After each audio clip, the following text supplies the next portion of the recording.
ముక్కవోని ధైర్యంతో సిఎల్పి హోదాను మీరు తొలగించినా ఏ రోజు అధైర్య పడలేదు. ధైర్యంగా 5 మంది శాసనసభ్యులతో పంచ పాండవులలాగా అందులో కోమటిరెడ్డి రాజగోపాల్ రెడ్డిని కూడా ఎంబడి పెట్టుకొని మీతోని కొట్లాడి నెంబర్ కాదు సమస్యలను ప్రస్తావించడం ప్రతిపక్ష బాధ్యత అని ప్రజా సమస్యల మీద చట్ట సభలలో మా సిఎల్పి నాయకుడు ఆనాడు బట్టి విక్రమార్క గారు మీ ప్రభుత్వం మీద పోరాటం చేయడమే కాదు మీ ప్రభుత్వానికి సలహాలు ఇచ్చిండ్రు. మరి ఈరోజు నేను చంద్రశేఖరరావు గారిని అడుగుతున్నా, సంవత్సరం పూర్తి అయింది. మీరు ఎప్పుడైనా మీ ప్రతిపక్ష నాయకుడి పాత్ర పోషించిండ్రా? మీరు శాసనసభకు వచ్చిండ్రా? మీ అనుభవాన్ని ఎమ్మెల్యేగా, రాష్ట్ర మంత్రిగా, పార్లమెంట్ సభ్యుడిగా, కేంద్ర మంత్రిగా, తెలంగాణ రాష్ట్ర సమితి అధ్యక్షుడిగా, తెలంగాణ రాష్ట్ర ముఖ్యమంత్రి 10 సంవత్సరాలుగా మీకున్న అనుభవాన్ని, మీ వయసును తెలంగాణ ప్రజల కోసం ఏ ఒక్క రోజైనా వినియోగించిండ్రా? మీరు ఆలోచన చేయండి, ఆత్మ పరిశీలన చేసుకోండి. చంద్రశేఖరరావు గారు ఇంత అనుభవాన్ని 40 సంవత్సరాల ప్రజా జీవితంలో 4 కోట్ల ప్రజలు మీకు అండగా నిలబడి మిమ్మల్ని మోస్తే ఈరోజు ప్రతిపక్ష పాత్ర, శాసనసభలో ప్రతిపక్ష కుర్చీ ఖాళీగా ఉండడం ఈ తెలంగాణ సమాజానికి ఏమి సమాధానం చెప్తారు మీరు అని అడుగుతున్నా. ఇవాళ మీరు నేను ఒకటే సూచన చేయదలుచుకున్నా, గెలిస్తే ఉప్పొంగిపోవడం, ఓడిపోతే కుంగిపోవడం, కుంగిపోయి ఫామ్ హౌస్లో పడిపోవడం మీ స్థాయికి, మీ గౌరవానికి తగ్గదు. ఓటమి మేము చూసినాం. ఎమ్మెల్యేగా నేను ఓడిపోయినా, ఎమ్మెల్యేగా ఎంకన్నా ఓడిపోయిండు. కానీ ప్రజాక్షేత్ర మొదలలే మళ్ళా పార్లమెంట్ ఎన్నికల్లో నిలబడి ప్రజా తీర్పు కోరినాం.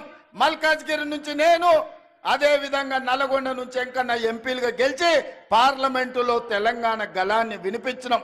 ఎమ్మెల్యేగా గెలిచిన ఉత్తమ్ కుమార్ రెడ్డి గారు పార్టీ ఆదేశాల మేరకు పార్లమెంటు నల్గొండ నుంచి, భువనగిరి నుంచి వీళ్ళందరూ కూడా ప్రాతినిధ్యం వహించారు. అది మల్కాజ్గిరి కావచ్చు, ఎంకన్నా ప్రాతినిధ్యం వహించిన భువనగిరి కావచ్చు, ఉత్తమ్ కుమార్ రెడ్డి గారు ప్రాతినిధ్యం వహించిన నల్గొండ కావచ్చు. ప్రతిపక్ష పాత్ర మేము పోషించాలని ప్రజలు అండగా నిలబడి గెలిపించారు. మరి ఈరోజు నేను అడుగుతున్నా, సంవత్సరం పూర్తయిన సందర్భంగా చంద్రశేఖరరావు గారు మీరు ఒక్కసారి ఆత్మ పరిశీలన చేసుకోండి. గెలిస్తే ఉప్పొంగడం, ఓడిపోతే కుంగిపోవడం ఇది తెలంగాణ సమాజానికి, ప్రజాస్వామ్యానికి మంచిదా?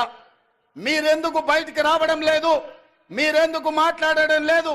ప్రభుత్వం తీసుకుంటున్న నిర్ణయాలు మీకు నచ్చకపోతే, ప్రజలకు కష్టం వస్తే ప్రజల పక్షాన మీరు మాట్లాడవలసింది పోయి మీరు ఒక గాలి బ్యాచ్ను జమ చేసి ఊరి మీదకి వదిలినరు. వాళ్ళ మాటలు ఎప్పుడైనా మీరు విన్నారా? చంద్రశేఖరరావు గారు ఏం మాట్లాడుతున్నారో, ఏం చేస్తున్నారో?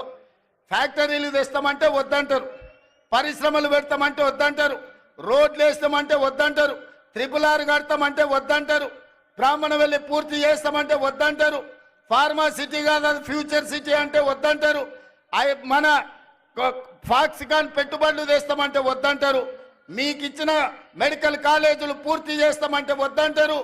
ఈరోజు ఏది అయినా వద్దనడం తప్ప ఇంకొక మాటనే వాళ్ళకి తెలుస్తలేదు.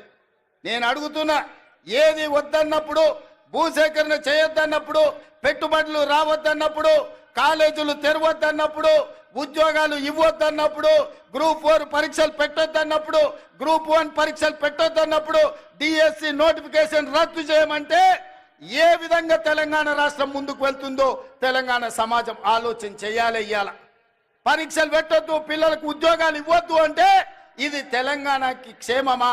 ఇది తెలంగాణకు మంచిదా? ఒక్కసారి ఆలోచన చేయండి. ఆనాడు తెలంగాణ ఉద్యమం జరిగిందే ఉద్యోగాల కోసం, ఉపాధి కోసం, ఉజ్వల భవిష్యత్తు కోసం. నూనూగు మీసాల యువకులు ఉస్మానియా యూనివర్సిటీ, కాకతీయ యూనివర్సిటీలలో తెలంగాణ ఉద్యమాన్ని ఉవ్వెత్తున లేపి ఓ ఈశాన్ రెడ్డి, ఓ వేణుగోపాల్ రెడ్డి, ఓ కానిస్టేబుల్ కిష్టయ్య, ఓ యాదయ్య వీళ్ళందరూ ఆత్మ బలిదానాలు చేసుకొని శ్రీకాంతాచారిని ఆదర్శంగా తీసుకొని వాళ్ళు ప్రాణ త్యాగాలు చేసింది వాళ్ళ భవిష్యత్ తరాల పిల్లలకు ఉద్యోగ ఉపాధి అవకాశాలు రావాలి, వాళ్ళ బతుకులైన బాగుపడాలి అని కదా తెలంగాణ కోసం త్యాగం చేసింది. లేకపోతే 1200 మంది ఆత్మ బలిదానాలు చేసుకున్నది మీ కుటుంబంలో 4 ముఖ్యమంత్రులని, 2 మంత్రులను, లేకపోతే రాజ్యసభ సభ్యులను, ఎమ్మెల్సీలను చేయడానికి పిల్లలందరూ ప్రాణత్యాగం చేసిండ్రా? మీ 4 కోసం మీ పిల్లలు త్యాగం చేసిరా?